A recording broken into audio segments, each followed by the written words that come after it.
వన్డేల్లో Daryl Mitchell unstoppable అనిపించుకుంటున్నాడు. భారత్తో match అంటేనే చెలరేగిపోతున్నాడు. ఇక భారత్లో మ్యాచ్ ఆడితే పరుగుల మూత మోగిస్తున్నాడు. కన్సిస్టెన్సీ చూపిస్తున్నాడు. టీమిండియా బౌలర్లను సమర్థంగా ఎదుర్కొంటూ భారీ స్కోర్లు చేయడంలో ముందుంటున్నాడు. డ్రీమ్ ఫామ్ను కొనసాగిస్తున్న డారెల్ మిచెల్ ఇండోర్లోనూ సత్తా చాటాడు. సిరీస్ డిసైడర్లో ఒత్తిడిలోనూ కీలక ఇన్నింగ్స్తో కట్టిపడేశాడు. గ్లెన్ ఫిలిప్స్తో కలిసి న్యూజిలాండ్కు భారీ స్కోర్ను అందించాడు.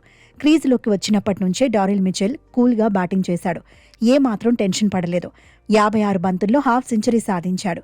ఆ తర్వాత కూడా అదే జోరు కొనసాగించాడు. 106 బంతుల్లో సెంచరీ పూర్తి చేసుకున్నాడు. వన్డే కెరియర్లో 9వ సెంచరీ సాధించాడు. అందులో 4 సెంచరీలను భారత్ మీదే కొట్టాడు. అది కూడా భారత్లోనే సాధించాడు. ప్రస్తుత సిరీస్లోనే బ్యాక్ టు బ్యాక్ సెంచరీలు చేశాడు. అసలు ఈ సిరీస్ ఆరంభం నుంచి పరుగులు పోటెత్తించాడు. వడోదరలో ఆడిన తొలి వన్డేలో 71 బంతుల్లోనే 84 పరుగులు సాధించాడు. 16 పరుగుల తేడాతో సెంచరీ మిస్ చేసుకున్నాడు. అయితే రాజ్కోట్లో మాత్రం సెంచరీ సాధించాడు. 117 బంతుల్లో 131 పరుగులు చేశాడు. ఇప్పుడు ఇండోర్లో మొత్తంగా 131 బంతులు ఎదుర్కొన్నాడు. 137 పరుగులు సాధించాడు. 15 ఫోర్లు, 3 సిక్స్లు, 104.58 స్ట్రైక్ రేట్తో ఆకట్టుకున్నాడు. వన్డేల్లో తన చివరి 4 ఇన్నింగ్స్ల్లో 3 సెంచరీలు కొట్టాడు. భారత్పై సరికొత్త రికార్డులు సృష్టించాడు. టీమిండియాపై కనీసం 500 పరుగులు చేసిన ప్లేయర్లలో ఎక్కువ యావరేజ్ ఉన్న ఆటగాడిగా నిలిచాడు.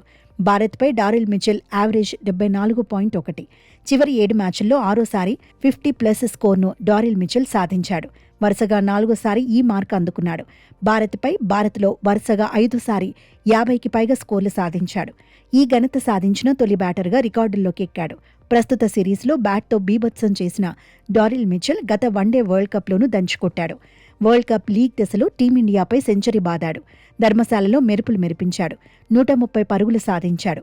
ఆ తర్వాత సెమీస్లోనూ రాణించాడు. వరల్డ్ కప్ సెమీస్లో న్యూజిలాండ్ ఓడినప్పటికీ డారెల్ మిచెల్ మాత్రం సెంచరీతో రఫ్ఫాడించాడు. వాంకడేలో 134 పరుగులు సాధించాడు. మొత్తంగా టీమిండియా బౌలర్లకు డారెల్ మిచెల్ సవాల్ విసురుతున్నాడు. అలవోకగా పరుగులు సాధిస్తూ ఒత్తిడి పెంచుతున్నాడు. 3 వన్డేల సిరీస్లో దంచికొట్టాక వన్డే ర్యాంకింగ్స్లోనూ టాప్ ప్లేస్లో సెటిల్ కాబోతున్నాడు. గత వారం ఐసీసీ ప్రకటించిన ర్యాంకుల్లో డారెల్ మిచెల్ 2వ స్థానంలో ఉన్నాడు. టాప్ ప్లేస్లో కోహ్లీ, 3వ స్థానంలో రోహిత్ శర్మ నిలిచారు. అయితే ఇప్పుడు టాప్ ప్లేస్ నుంచి విరాట్ను వెనక్కి నెట్టి డారెల్ మిచెల్ అగ్రస్థానంలో నిలవడం ఖాయమని ఎక్స్పర్ట్స్ చెబుతున్నారు.